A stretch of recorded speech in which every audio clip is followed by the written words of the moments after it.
Hello students, welcome to our channel Shweta study point. Students, आज का हमारा टॉपिक है सामाजिक परिस्थिति। आज के हमारे इस वीडियो में हम सामाजिक परिस्थिति के विषय में जानेंगे। तो आइए जानते हैं इस विषय में। सामाजिक परिस्थिति या स्थिति का आशय सामाजिक संबंधों में व्यक्ति की स्थिति या पद से है। सामान्य बोलचाल में हम कहा करते हैं कि अमुक व्यक्ति की सामाजिक स्थिति अच्छी है और अमुक व्यक्ति की सामाजिक स्थिति बुरी है। इसका अर्थ समाज अथवा समूह के अंतर्गत व्यक्ति के संबंधों के क्रम से है। कहने का तात्पर्य यह है कि सामाजिक संबंधों में व्यक्ति की जो स्थिति या फिर जो पद होता है वही सामाजिक परिस्थिति या फिर स्थिति कहलाती है। साधारण बोलचाल की भाषा में हम यह बोला करते हैं कि उस व्यक्ति की स्थिति अच्छी है, उस व्यक्ति की सामाजिक स्थिति बुरी है। इस बात का तात्पर्य समाज अथवा समूह के अंतर्गत व्यक्ति के जो संबंध हैं उन संबंधों के क्रम से है। प्रत्येक समाज में कार्यों के विभाजन की एक व्यवस्था होती है जिससे प्रत्येक व्यक्ति संबद्ध रहता है। प्रत्येक प्रकार के कार्य के साथ एक विशेष प्रकार की शक्ति तथा प्रतिष्ठा संबंधित होती है।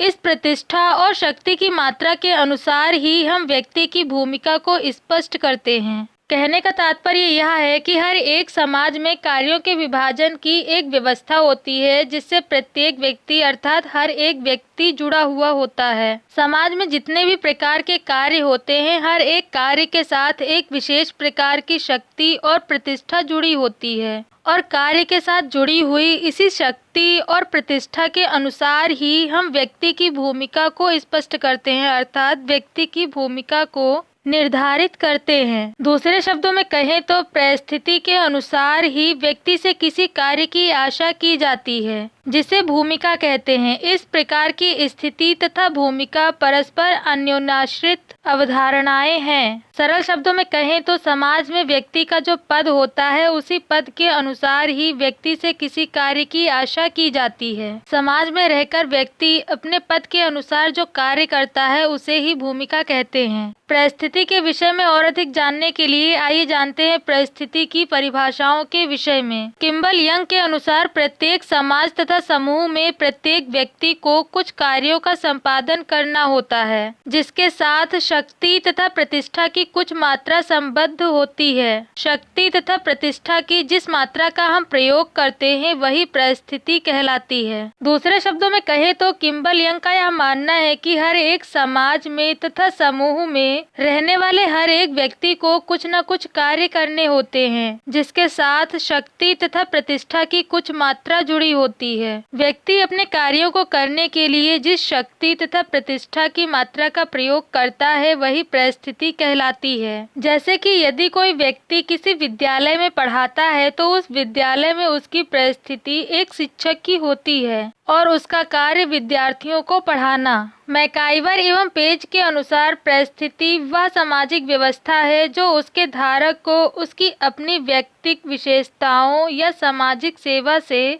पृथक कुछ गौरव, प्रतिष्ठा एवं प्रभाव प्रदान करती है। दूसरे शब्दों में कहें तो मैकाइवर एवं पेज परिस्थिति को एक ऐसी सामाजिक व्यवस्था मानते हैं जो उसके धारक को उसकी अपनी व्यक्तिगत विशेषताओं या समाज सेवा से अलग कुछ गौरव, प्रतिष्ठा एवं प्रभाव प्रदान करती हैं। ऑगबर्न एवं निमकॉफ के अनुसार परिस्थिति की सबसे सरल परिभाषा यह है कि यह समूह में व्यक्ति की स्थिति को बनाता है। आइए अब जानते हैं परिस्थिति के भेद के विषय में। परिस्थिति को मुख्य रूप से दो वर्गों में विभाजित किया गया है। पहला प्रदत्त परिस्थिति और दूसरा अर्जित परिस्थिति।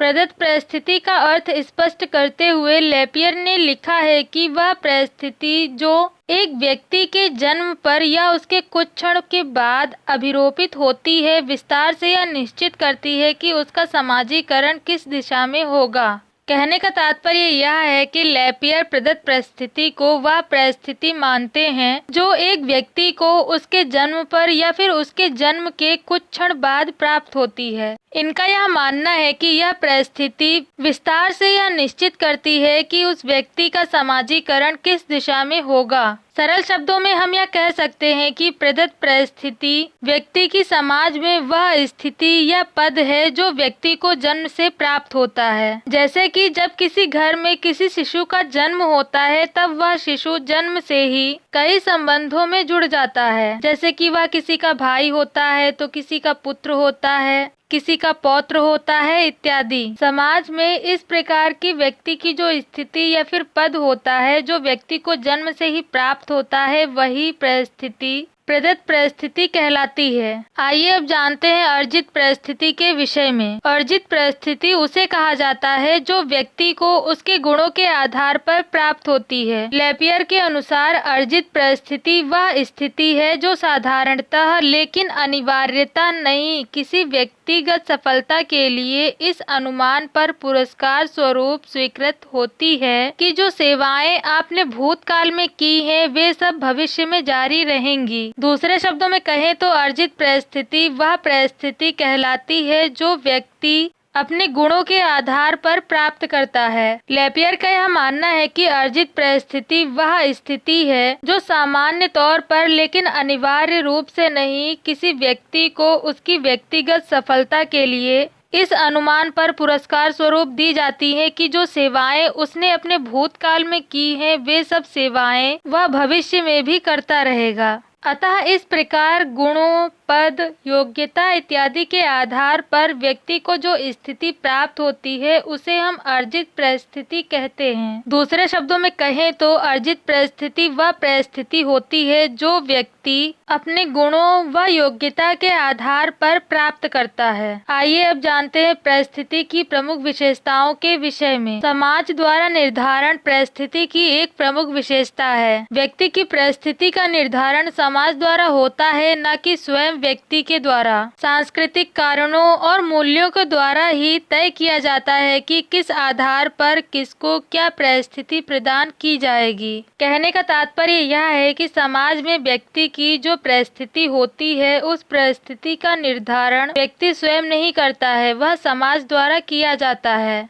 समाज में सांस्कृतिक कारणों और मूल्यों के द्वारा ही तय किया जाता है कि किस आधार पर किस व्यक्ति को क्या परिस्थिति प्रदान की जाए। सापेक्षिक अवधारणा परिस्थिति की एक प्रमुख विशेषता मानी जाती है। परिस्थिति की अवधारणा एक सापेक्षिक अवधारणा है क्योंकि किसी भी व्यक्ति की परिस्थिति अन्य व्यक्तियों की तुलना में ही ऊंची है या नीची मानी जाती है। परिस्थिति की एक प्रमुख विशेषता भूमिका से संबंधित होना भी है। अधिकांश विद्वानों का यह कथन है कि परिस्थिति की अवधारणा भूमिका या कार्य से संबंधित है तथा जैसे ही परिस्थिति में परिवर्तन होता है भूमिका भी बदल जाती है। भूमिका में परिवर्तन से भी परिस्थिति परिवर्तित होती है। दूसरे शब्दों में कहें तो अधिकतर विद्वान यह मानते हैं कि परिस्थिति की अवधारणा भूमिका या कार्य से संबंधित होती है, अर्थात जुड़ी हुई होती है। इन विद्वानों का यह मानना है कि जैसे ही परिस्थिति में परिवर्तन होता है अर्थात परिस्थिति में बदलाव होता है, वैसे ही व्यक्ति की भूमिका भी बदल जाती है। कहने का तात्पर्य यह है कि व्यक्ति की परिस्थिति में परिवर्तन होते ही, बदलाव होते ही व्यक्ति के कार्यों में भी बदलाव हो जाता है। जैसे कि यदि कोई विद्यार्थी किसी विद्यालय में पढ़ता है तो उस विद्यालय में उसकी परिस्थिति एक विद्यार्थी की होती है और उसका कार्य उसी परिस्थिति के अनुरूप। किंतु वही विद्यार्थी जब विद्यालय से अपने घर जाता है तब घर पर उसकी परिस्थिति एक पुत्र या पुत्री की होती है और उसकी भूमिका या कार्य उसी परिस्थिति के अनुरूप। प्रतिष्ठा परिस्थिति की एक प्रमुख विशेषता मानी गई है। अधिकांश विद्वानों का यह कथन है कि प्रत्येक परिस्थिति के साथ कुछ न कुछ प्रतिष्ठा जुड़ी हुई होती है। कुछ परिस्थिति के साथ अधिक प्रतिष्ठा जुड़ी रहती है जबकि कुछ परिस्थिति के साथ कम प्रतिष्ठा जुड़ी होती है। कहने का तात्पर्य यह है कि समाज में परिस्थिति चाहे जैसी भी हो, हर परिस्थिति के साथ कुछ न कुछ प्रतिष्ठा जुड़ी होती है। अगर समाज में परिस्थिति उच्च है तो उसके साथ अधिक प्रतिष्ठा जुड़ी होती है, किंतु यदि समाज में परिस्थिति निम्न है तो निम्न परिस्थिति के साथ कम प्रतिष्ठा जुड़ी रहती है। अनेकता परिस्थिति की एक प्रमुख भूमिका मानी जाती है। अधिकांश विद्वानों का यह कथन है कि एक व्यक्ति की अनेक परिस्थितियां होती हैं। उदाहरण के लिए कॉलेज में एक छात्र की परिस्थिति छात्र की है, जबकि घर में उसकी परिस्थिति पुत्र या पुत्री की होती है। अगर वह किसी दफ्तर में कार्य करता है या फिर करती है तो उसकी परिस्थिति लिपिक इत्यादि की हो जाती है, अर्थात परिस्थितियों में अनेकता पाई जाती है। समूहों में विभाजन भी परिस्थिति की एक प्रमुख विशेषता है। अधिकांश विद्वानों का यह कथन है कि परिस्थिति के आधार पर समाज अनेक पारिस्थितिक समूह में बंट जाता है। उदाहरण के लिए पूंजीपति वर्ग तथा श्रमिक वर्ग परिस्थिति समूह हैं। कहने का तात्पर्य यह है कि समाज में जितनी परिस्थिति होती हैं, उन्हीं परिस्थिति के आधार पर समाज अनेक छोटे छोटे परिस्थिति समूहों में बंट जाता है, जैसे कि पूंजीपति वर्ग और श्रमिक वर्ग। परिस्थिति का प्रदत्त या अर्जित होना भी परिस्थिति की एक विशेषता है। विद्वानों का यह कथन है कि परिस्थिति या तो व्यक्ति को जन्म से ही प्राप्त हो जाती है अथवा वह अपनी व्यक्तिगत योग्यता के अनुसार परिस्थिति को प्राप्त करता है। व्यक्ति जिस परिस्थिति को जन्म द्वारा ही प्राप्त कर लेता है, अर्थात जो परिस्थिति व्यक्ति को उसके जन्म से ही प्राप्त हो जाती है, वह परिस्थिति प्रदत्त परिस्थिति कहलाती है। किंतु जो परिस्थिति व्यक्ति अपनी योग्यता के अनुसार प्राप्त करता है, वह परिस्थिति अर्जित परिस्थिति कहलाती है। स्टूडेंट्स, ये थी जानकारी सामाजिक परिस्थिति के विषय में। अगर आपको मेरा वीडियो पसंद आया हो तो वीडियो को लाइक और शेयर जरूर करें। चैनल को सब्सक्राइब करना ना भूलें और साथ ही बेल आइकन को जरूर दबाएं, जिससे कि आपको मेरी आने वाली नई वीडियो की नोटिफिकेशंस मिल सके।